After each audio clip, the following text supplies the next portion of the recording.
इस वक्त जो इंडियन गवर्नमेंट ने जो पॉलिटिक्स क्रिकेट में डाल दी है ना अपने प्लेयर्स के थ्रू, सबसे पहले क्या हुआ, शेक हैंड नहीं करने, ठीक है। फिर उसके बाद मैच रेफरी हुआ, फिर बीसीसीआई आया, फिर मैच डायरेक्टर, टूर्नामेंट डायरेक्टर आया, ये करते कराते शेक हैंड की बात हुई, नहीं करना, ये करना, वो करना। फिर जो है वो सूर्या कुमार यादव ने पॉलिटिक्स की प्रेस कॉन्फ्रेंस में जाके बातें की जो उसने की। जब इन चीजों के ऊपर एक्शन नहीं लिया जाएगा तो फिर आपने तो ओपन कर दी ना हर चीज।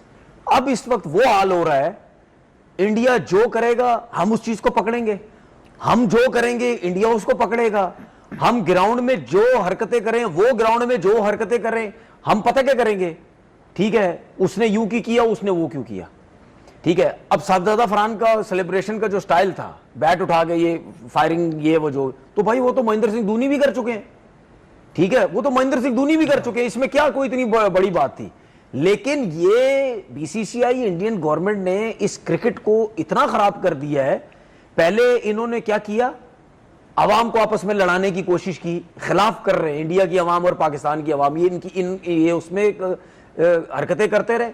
अब यही चीज, क्योंकि गौतम गंभीर इस टीम के अंदर है, गौतम गंभीर उस पार्टी का बंदा है जिससे वो इलेक्शन लड़ा है, वो उस टीम के अंदर है, वो भी ये सब कुछ करवा रहा है। अब फिर उसके बाद जय शाह तो है ही।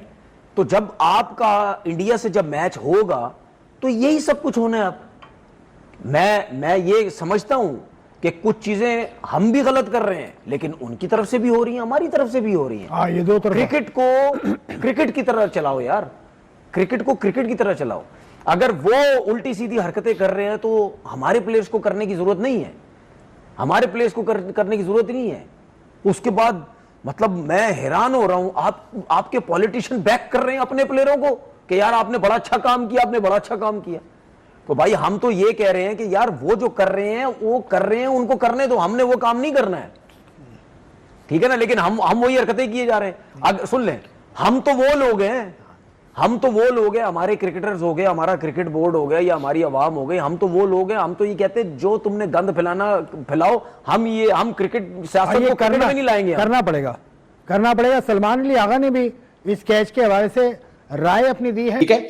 तो ये है भाई ना, वो अभिषेक शर्मा जो आप देखें, उसने गाली गलौज भी चल रहा है और फिर विकेट छोड़ के खेल रहा है। हम अगर हमारा वो क्रिकेटर ऐसा कर रहा होता ना तो हम डर रहे होते, हो आउट ना हो जी, अभी लड़ाई हुई है, बड़ी बिस्ती हो जानी, यही होता ना। उसके ज़हन में तो नहीं आया डर वो कि मैं क्लीन बोल ना हो जाऊं, 145 फेंक रहा है, 147 49 फेंक रहा है हारिस राव, मैं क्लीन बोल ना हो जाऊं, वो तो नहीं डरा। हर बॉल के बाद वो अमूमन आंखें फास्ट बॉलर दिखाता है, बैट्समैन नहीं दिखाता, अमूमन कम होता है, लेकिन वो लड़ाई उधर शुरू हो रही है। अब मसला ये है ना कि वो दोनों बचपन के दोस्त भी हैं, सारी जिंदगी क्रिकेट भी साथ खेली है, अब केमिस्ट्री मैच है। अब वो चौका मारे फिर भी वो हमारे बॉलर को आंखें दिखा रहा था, वो दूसरी साइड पे खड़ा था तब भी आंखें दिखाया जा रहा था, तो वो एक केमिस्ट्री तो मैच थी ना वहां पे। सर मुझे भी एक दो बार लगा जो चीजें हैं ना कि यार ये शायद प्राउडनेस आ गई है या जे आ गया वो आ गया है, लेकिन एक तो उनको अपनी तैयारी पे भरोसा, दूसरा उनको हमारी कमजोरी पर भी भरोसा। उन्हें लगता है कि यार ये उन्हें लगता है कि यार ये एडे जोगे नहीं के सानू हरा देना। और मैं ईमानदारी से आपसे पहले भी वीडियो में कहा, मैं अभी भी कह रहा हूं, मैं फ्लूक से जीतना नहीं चाहूंगा। आप दुआ करें फ्लूक से ना जीतें, हम एक सिस्टम से, एक डिसिप्लिन से जीतें, हम अपनी क्रिकेट को आगे ले जाएंगे। फ्लूक से जीतेंगे हम पे प्रॉब्लम होगा, हम प्रॉब्लम में जाएंगे, हम फिर 3 साल और पीछे चले जाएंगे। अब हमें कम से कम ये समझ तो आ रही ना कि हाँ यार हमें चीजें अपनी बेहतर करनी है। जो तुम जीते गए ना एक फ्लूक ना जीते, तुम फिर पीछे चलो, जो कहो नहीं नहीं सही है, हाँ इंडियन हो रहा है यार, वर्ल्ड चैंपियन कितने नहीं हारे, साले को हार गए, फिर हम ये बात करेंगे। नहीं, आप जो ये बात करते हैं ना, मतलब ठीक है मैं मानता हूं करते हैं, हम मॉडर्न डे क्रिकेट की बात करते हैं। साहबजादा फरहान ने 122 के स्ट्राइक रेट से 64 रन बनाए। आप अभिषेक शर्मा को देख लें, 189 का स्ट्राइक रेट, शुभमन गिल 167, तिलक वर्मा 157 का स्ट्राइक रेट। तो कहने से मेरे ख्याल में ये आदादो शुमार और ये बातें या ये सिस्टम चेंज नहीं होगा, मेरे ख्याल में प्रैक्टिकल करने की जरूरत है। मुझे लग रहा है कि जय हिंद, स्वागत है दोस्तों आपका हमारे चैनल पर एक और लेटेस्ट वीडियो में। तो दोस्तों वीडियो काफ़ी इंटरेस्टिंग होने वाली है। तनवीर अहमद की देखिए किस तरह से भारतीय टीम की जीत पर प्रतिक्रिया आ रही है, वहीं पाकिस्तानी खिलाड़ियों पर दोस्तों पूरी तरह से भड़ास निकालने की कोशिश कर रहा है। तो इस तरह के पाकिस्तानी मीडिया की दोस्तों इंडिया पर जितने भी अब एशिया कप में मैच हो रहे हैं उन पर रिएक्शन वाली वीडियो आपको हमारे चैनल पर मिलती रहेगी, तो उसके लिए प्लीज़ आप हमारा चैनल ज़रूर सब्सक्राइब कर लीजिएगा। बात रही दोस्तों तनवीर अहमद की, तो आपको पता ही है तनवीर अहमद कुछ मामलों में दोस्तों इस एशिया कप में इसने सच बोला था कि भारतीय टीम नंबर 1 की टीम है, हम 8वें नंबर की टीम है, भारतीय टीम ही इस एशिया कप को जीतना चाहिए, पाकिस्तानी टीम इस एशिया कप के फाइनल तक पहुंचने वाली टीम ही नहीं है, अगर ये पहुंच जाएगी तो मैच एक तुक्का होगा, अगर भारतीय टीम को ये मुकाबला भी हरा देते हैं तो वो काफ़ी बड़ा अपसेट होगा। तो इस तरह की बातें दोस्तों तनवीर अहमद इस टूर्नामेंट में कर रहा था, लेकिन कल आखिरकार पाकिस्तानी काफ़ी लोगों को ऐसा लग रहा था कि 171 रन बनाने के बावजूद मोटिवेशनल स्पीकर लेने के बाद हम मैच जीत जाएंगे, लेकिन वैसा कुछ भी नहीं हुआ। अब मोटिवेशनल स्पीकर को खुद कोई मोटिवेट होने के लिए किसी और के पास जाना पड़ेगा, क्योंकि सुमन गिल और अभिषेक शर्मा ने जिस तरह की पारी खेली है उसके बाद दोस्तों पाकिस्तानियों के दिल में दहशत, एक तरफ तो इनकी दहशत बन चुकी है, वहीं अब इनको लग रहा है कि हम फाइनल में शायद भारत को हरा देंगे और हम फाइनल में पहुंचेंगे, लेकिन उससे पहले श्रीलंका बांग्लादेश से इनको मुकाबला जीतना होगा। तो चलिए तनवीर अहमद की किस तरह प्रतिक्रिया आ रही है हम आपको इस वीडियो में दिखाते हैं, वीडियो को लाइक जरूर कीजिए। ये जो भारत के क्रिकेटिंग कैप्टन का, ये क्रिकेट टीम के कैप्टन का आखिरी शॉट था इस मोन्टाज के अंदर, ये देखने के बाद तकलीफ भी बड़ी होती है, गुस्सा भी बड़ा आता है। वो कहते हैं ना द ब्लड बॉयल्स, लेकिन कुछ चीज़ें ऐसी होती हैं कि आप सिर्फ जाकर उन पर टक्कर मार सकते हैं दीवार के साथ, इसके अलावा और कुछ नहीं हो सकता। और अगर आप टक्कर मारेंगे तो आपका अपना सारी फटेगा, क्योंकि जो फैक्ट्स हैं वो अनडिनाइबल होते हैं, उनको कुछ किया नहीं जा सकता उनके बारे में, और वो आपकी कमांड के ऊपर तब्दील नहीं होते।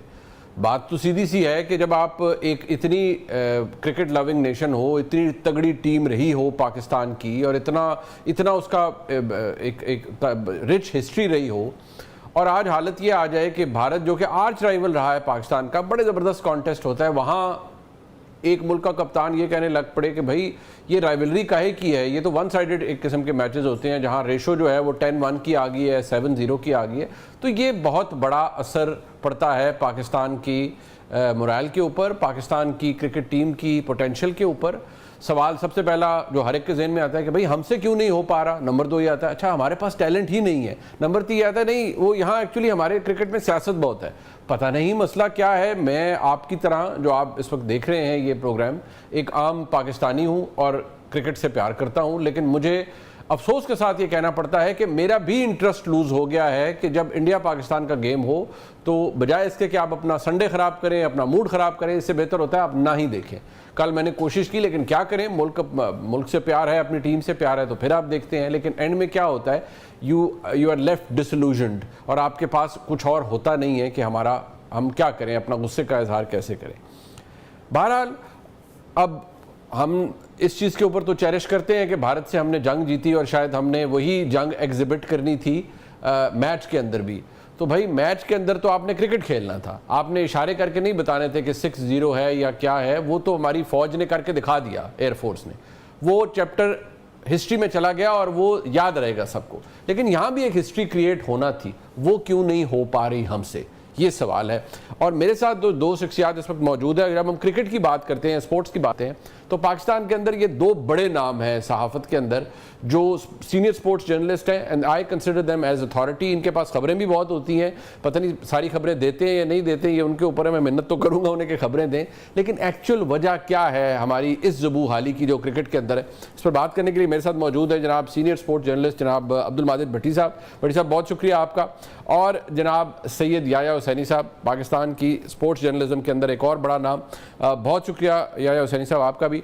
भट्टी साहब, हम जारी बात है हम कोलीग्स भी रह चुके हैं और एक आपसे वैसे भी एक ताल्लुक है, मुझे ज़रा थोड़ा सा डिस्पैशनेटली बताएं कि हमारे साथ हो क्या रहा है। मुझे कई दफ़ा जब लोग ये कहते हैं ना, मुझे बड़ा हर्ट होता हूँ बैसियत पाकिस्तानी, वो कहता है यार आप लोगों के पास अब टैलेंट नहीं रहा, बिकॉज आई ट्रैवल ऑब्वियसली, तो आपके पास वो टैलेंट नहीं है अब क्रिकेट के अंदर। तो क्या वाकई हमारे पास टैलेंट ही नहीं रहा कि हम इंटरनेशनल क्रिकेट के अंदर कोई बड़े रिकॉर्ड बना सके, कोई पिंच हिटर्स हम प्रोड्यूस कर सके? सबसे पहले तो मुनीब भाई आपका बहुत बहुत शुक्रिया कि आपने हमारे लिए ये अल्फाज कहे और मौका दिया हमें अपने शो में। देखें, मुझे कल रात को याया भी मेरे साथ थे, मुझे जिस तरह सूर्या कुमार यादव ने राइवलरी की बात की और पाकिस्तान के बारे में जो अल्फाज इस्तेमाल किए, तो एज ए पाकिस्तानी शर्मिंदगी भी हुई कि शायद हम इतने बुरे नहीं हैं जितने बुरे हमारे रिजल्ट्स हमें जाहिर कर रहे हैं। आप 80s में चले जाएं, उससे पहले 70s में चले जाएं, भारत की भी यही हालत थी। हम इमरान खान का दौर, वसीम अकरम का दौर, उससे पहले अगर आप मुश्ताक मोहम्मद का भी दौर देख लें, पाकिस्तान की टीम इसी तरह इंडिया को हराती रही है। लेकिन आज इलेक्ट्रॉनिक मीडिया का दौर है, सोशल मीडिया का दौर है, डिजिटल मीडिया में बहुत कुछ आता है, तो ये चीजें बहुत ज्यादा हाईलाइट हो रही हैं। लेकिन मेरे ख्याल में अगर कल के मैच पे और इस एशिया कप पे हम फोकस रहें, हमारे शायद क्रिकेटिंग डिसीजंस इतने अच्छे नहीं थे जिसकी वजह से हम अच्छे नतीजे दे नहीं सके। अब कल आप देखें, पाकिस्तान टीम ने एक सॉलिड स्टार्ट दिया, 10 ओवर्स में 100 रन बन गए, लेकिन अगले 7 ओवरों में 38 रन बने। अब यहाँ गलती कहाँ हुई? हुसैन तलत जो टूर्नामेंट का पहला मैच खेल रहे थे, उनको बिल्कुल सही टीम में डाला गया। उनकी जरूरत थी अगर ऊपर से हमारी टॉप ऑर्डर उड़ जाती। लेकिन जब 2 बैट्समैन आउट हुए थे, उसके बाद मेरे ख्याल में हमारे पास मोहम्मद हारिस बैठे हुए थे, हमारे पास शाहीन शाह अफरीदी इस टूर्नामेंट में 2 बार बड़ी बड़ी इनिंग्स खेल चुके, छक्के मारते रहे, लेकिन हमने उनको बैटिंग के लिए नहीं भेजा। हमने हुसैन तलत को भेजा, हुसैन तलत ने जाके रोकना शुरू कर दिया। और आप देखें, पाकिस्तान जो एक वक्त में लग रहा था कि 200 क्रॉस कर जाएगा, वो फिर 171 रन तक रिस्ट्रिक्ट रहा। फिर पिछले दिनों जो एक हमने शारजा में ट्रायंगुलर टूर्नामेंट जीता, उसमें जब फाइनल में 5 आउट किए मोहम्मद नवाज ने, तो पाकिस्तान के हेड कोच ने कहा कि ये दुनिया के बेस्ट स्पिनर हैं इस वक्त मोहम्मद नवाज।